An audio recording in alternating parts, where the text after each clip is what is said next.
राजस्थान प्रयोगशाला सहायक भर्ती 2025 की विज्ञान वर्ग की आज की क्लास का हमारा टॉपिक है पुनर्योग्य डीएनए प्रौद्योगिकी के प्रक्रम। इस टॉपिक से नीट एआई पीएमटी में पिछले 30 सालों में पूछे गए जो पीवाई के प्रश्न हैं उनमें से लैब असिस्टेंट के सिलेबस के अनुसार लैब असिस्टेंट भर्ती 2025 में छपने लायक जो पीवाई के प्रश्न है उनका पार्ट 3 देखने वाले हैं। यह क्लास लैब असिस्टेंट की तैयारी करने वाले सभी भैया बहनों के लिए अति महत्वपूर्ण रहने वाली है।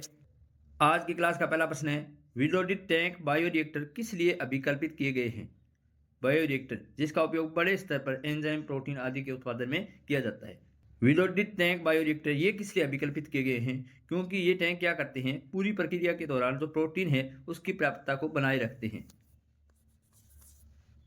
निम्नलिखित में से कौन सा अनुप्रवाह संसाधन का एक अवयव नहीं है?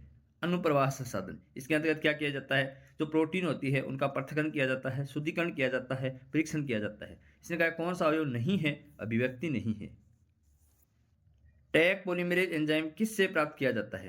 टैग पॉलीमरेज एंजाइम जिसका उपयोग पीसीआर में किया जाता है, इसको किससे प्राप्त किया जाता है? थर्मस एक्वेटिक्स जीवाणु से।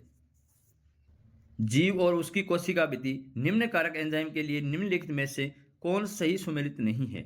हमें जीव और उसकी कोशिका भित्ति दे रखी है और सामने एंजाइम का मिलान दे रखा है और सही सुमेलित कौन सा नहीं है ये बताना है। जीवाणु लाइसोजाइम ये सही है, पादप कोशिका सेलुलोज की बनी होती है ये भी सही है, कवक काइटिनेज ये भी सही है, शैवाल मिथाइलेज ये गलत है मिलान। आज की क्लास का लास्ट प्रश्न है, पीसीआर तथा रेस्ट्रिक्शन फ्रेगमेंट लेंथ पॉलीमोर्फिज्म विधियां किस में उपयोग की जाती है? पीसीआर तथा रेस्ट्रिक्शन फ्रेगमेंट लेंथ पॉलीमोर्फिज्म विधि है, इनका उपयोग किस में किया जाता है? आनुवांशिक फिंगरप्रिंटिंग में।